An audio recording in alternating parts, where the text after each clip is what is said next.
Good morning, dear children. Today we will do year 10 of grammar book models. Now, what are models? We have already done auxiliary verbs. I had explained you that the auxiliary verbs are the helping verbs that are used with or without uh, main verb. For example, is, am, are, was, were, do, did, does, can, could. These are auxiliary verbs. Now, these auxiliary verbs are further divided into two. They are primary auxiliaries and modal auxiliaries. Now the primary auxiliaries are, uh, you can see that they change their forms according to the number and person of the subject. It means that with the singular you use some other form, and with the plural you use some other form. For example, is used for singular, are is used for plural. Same way, was is used for singular subject, singular number of person, and were is used with the plural. So the primary auxiliaries are of three types: be form, do form, and have form. Be form is am, is, are, was, were, and do forms are do, does, did, have, are, have, has, had. So according to the number of the subject, you can say singular or plural, you use these words. But modal auxiliaries are may, can, must, shall, should, will, would, ought, need, dare, used to. To is also used sometimes with use. Might, could. So these are auxiliary, modal auxiliaries, and they do not change their form.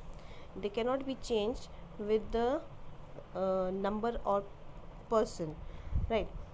If you are using with a singular or with a plural, the form remains the same.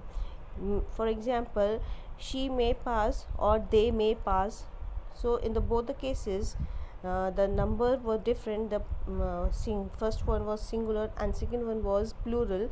We have used may. We haven't changed the form of the verb, modal auxiliary may.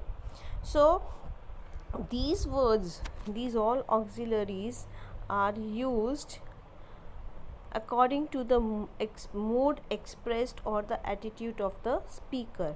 Now these can be further categorized in these 11 categories. You can see these 11 categories. Now first one is permission. For permission we use words may, can, could, like may I come in. Possibility we use may, might, it might rain. Ability can, could. Suggestion, advice, duty, obligation, must, should, ought to. Promise, will, shall. Intention, will, shall.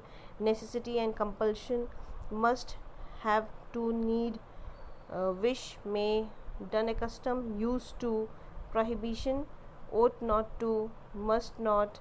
Challenge or courage, dare, right? So these are the different categories in which models are further categorized. Now how we use models, just see first one. You see the first one, models are followed by a main verb. Now we always used models with a main verb. For example, just see, you must go to market, you should go to market, you may go to market, you could go to market, you can go to market. Here and we have used all the models with the main verb go. The main verb is always in the root form. Whenever we use these words, whenever we use models, the verb will remain in their original form. Means you cannot say you must gone or you must went. This will be wrong. So whenever we use models, we have to take care that the main verb should be in its original form. It should not be changed in the past tense or future, or the past tense first form or the second form or the third form or ing form of the verb. Okay, so it should always be the first form. Models always have some same form. They do not change according to the number and person of the subject. As I had explained earlier, models will always remain the same. They cannot change according to the singular or plural subject. They will remain the same. Now let us see in what cases we use shall and in what cases we use will. Use of shall. Shall is used in the first person to denote simple future tense. When you have to use in simple future tense, we use shall with the first person. First person means I and we.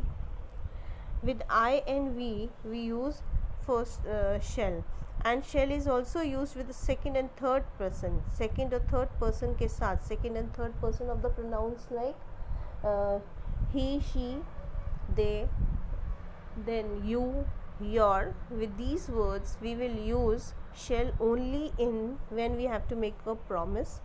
Just see, when we have to make a promise like you shall be paid tomorrow. Here we are making promise here, so we will use shall with the second and third person. When a command is given, you shall not steal, you shall obey